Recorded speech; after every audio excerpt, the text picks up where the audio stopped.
کە من ئێستا لە بۆ مامێکی خۆم دەگریم بۆ باوکێکی خۆم دەگریم.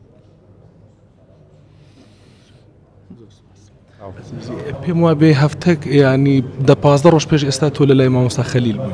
بەڵێ چەند ماوەک پێش ئێستا بزڵ نازانم کاتەکەی چەندە، بەڵام دوا گۆرانیمان پێکەوە گوت هەر خۆشەویستەکەم ئارامی گیانم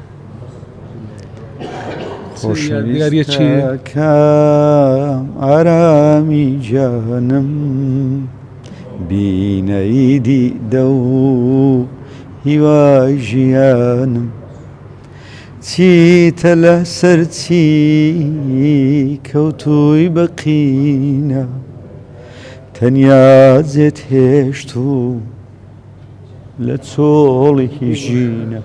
نەبز بتخەمە بارودۆخەش ناخۆشەوە چ یادگارێکی لە فکری تۆ بەجێهێشتەوە مامۆستا خەلیل؟